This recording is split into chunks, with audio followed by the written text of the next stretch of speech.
Assalamualaikum warahmatullahi wabarakatuh. Halo semua.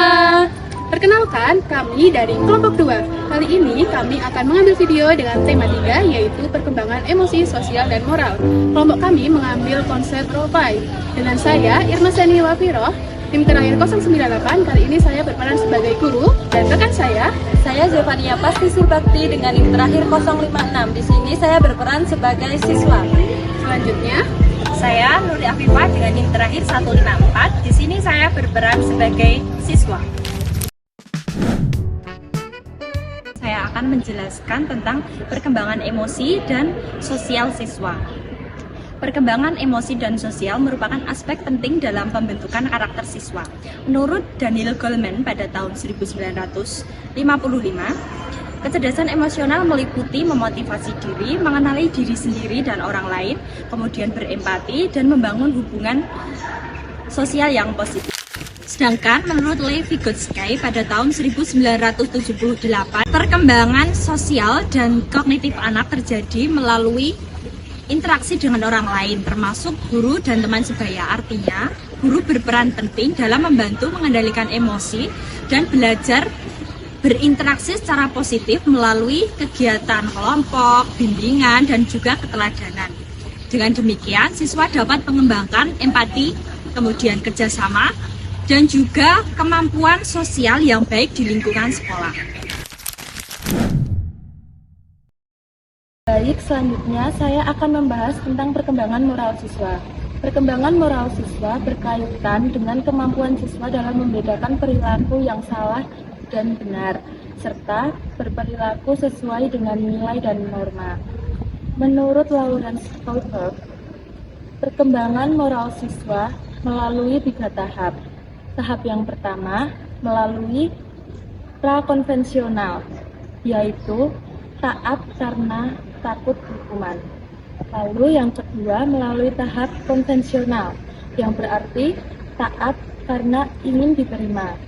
Lalu yang ketiga melalui tahap pasca konvensional, yang berarti taat karena berdasarkan prinsip moral sendiri. Pada proses pembelajaran, peran guru sangat penting dalam menanamkan nilai moral pada siswa melalui dialog, keteladanan, dan pembiasaan berperilaku positif seperti berperilaku jujur serta bertanggung jawab.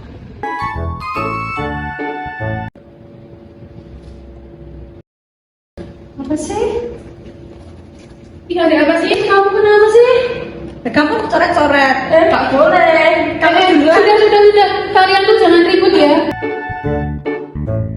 Nah, pada konflik yang pertama ini menunjukkan ketika seseorang tidak menghargai seseorang maupun teman di ruang kelas. Hal ini menunjukkan seseorang tersebut akan membuat suasana belajar yang terhambat. Kesan moralnya, hargailah temanmu, karena dalam hal ini kita dapat menciptakan suasana pembelajaran yang nyaman serta tenang.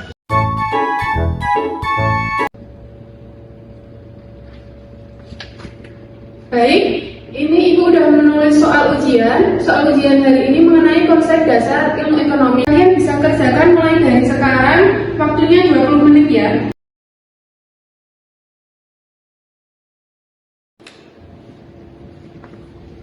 Bu, Ya? Iva nyontek, Bu. Kok bisa enggak, Bu? Dia bohong. Saya enggak nyontek. Ivan, kamu ketawa nyontek lagi. Mana kertasnya? Saya kirim sekarang. Nah, pada konflik yang kedua ini menggambarkan antara nilai dan kejujuran. Dalam pembelajaran maupun ujian, kita harus menerapkan kejujuran. Pesan moralnya, kita harus belajar terlebih dahulu sehingga kita dapat mengerjakan soal tersebut dengan baik dan menerapkan sikap kita menjadi sikap yang baik dengan menerapkan nilai kejujuran maupun sikap integritas. Kasus mencoret buku teman dan mencontrek ini menunjukkan bahwa pentingnya bimbingan guru dalam membentuk perkembangan emosi, sosial, dan juga moral. Sejalan dengan teori Goleman, guru membantu siswa dalam mengenali dan mengendalikan emosi. Kemudian, untuk teori Vygotsky, siswa belajar nilai sosial melalui interaksi. Kemudian menurut teori Kohlberg, mereka belajar benar dan salah melalui arahan moral dari guru. Jadi kesimpulannya, perkembangan emosi, sosial, dan moral tidak terbentuk secara instan, tetapi melalui proses pembelajaran dan keteladanan di sekolah. Guru berperan sebagai pembimbing yang menanamkan nilai kejujuran, empati, dan tanggung jawab agar siswa tumbuh menjadi pribadi yang berkarakter dan bermoral baik.